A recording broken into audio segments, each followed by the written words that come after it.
11월 3일 정부는 침체된 내수 부양을 위해서 정부의 10조 당초 예산보다 정부 재정 지출을 증액한 예산을 포함해서 종합 대책을 발표했는데 10조 예산이 핵심 내용, 증액한 내용이 핵심이고 나머지는 그동안 정부가 발표했던 각종 대책들을 전부 거기에 함께 몰아놓은 그런 것이 이제 실제 내용인 것 같습니다. 그 내용들을 보면서 전문가들의 우려는 전체적인 정부 정책의 내용이 보면 너무 지나치게 토목공사와 이 부동산 투기도 부동산의 거품 만드는 것도 불사해가면서 부동산 경기를 일으켜가지고 그것으로 이 위기를 극복하겠다는데 모든 정책에 초점이 맞춰져 있는 게 아니냐.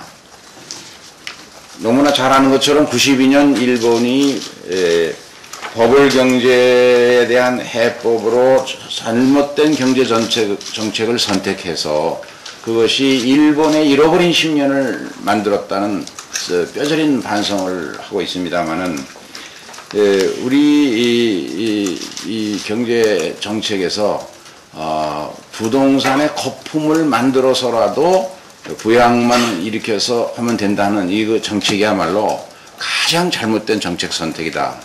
따라서 앞으로 우리 다음 국회에서 예산안 심의 과정에서 부동산 투기를 유발할 수 있는 그런 제도의 개혁과 또 재정 지출, 금융의 완화에 대해서는 보다 철저한 심사와 거기에 대한 저지를 해야 된다고 생각을 합니다.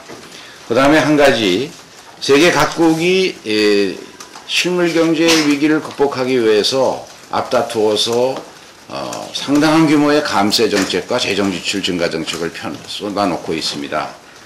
그런데 미국의 부시 정부를 제외하고는 대부분의 선진국의 정책은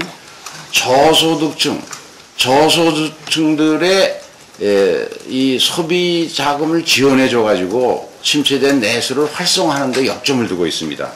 독일, 영국, 일본 모두 마찬가지입니다.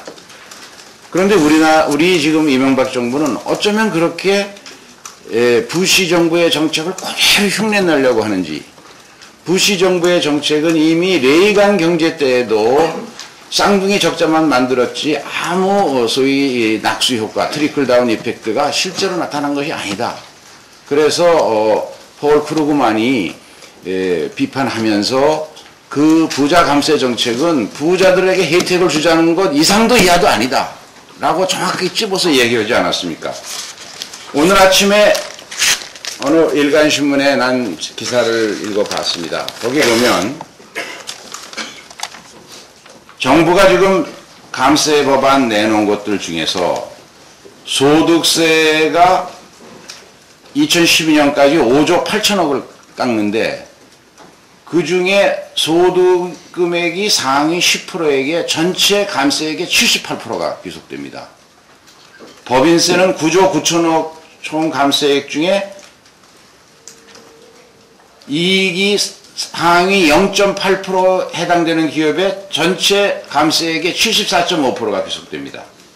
종합부동산세는 전액이 공시가격 6억 원 이상의 주택보유자에게 귀속되고 상속세는 상속액 50억 원 이상인 사람에게 전체 70%가 귀속됩니다.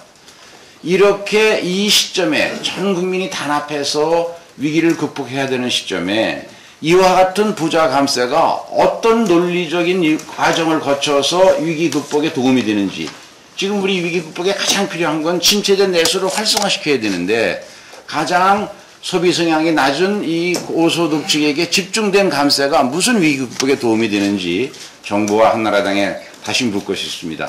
이 부자 감세 철회하고 우리 당이 제출한 부가세 30% 경감안을 채택해 줄 것을 다시 한번 호소드립니다. 왜냐하면 부가세 30% 감세안은 직접 소비 자금을 4,800만 국민 모두에게 바로 고르게 돌려드리는 것과 같기 때문에 가장 효과가 크고, 그리고 전국의 부가세를 납세하는 449만 명 납세자에게 연평균 267만 원의 자금을 환급해 주는 것이기 때문에, 그래서 현재의 위기 극복에 가장 도움이 되기 때문에 우리가 한시적으로라도 내년 1년에 한해서만이라도 이 부가세 감세 정책을 요구하는 것입니다. 이상입니다.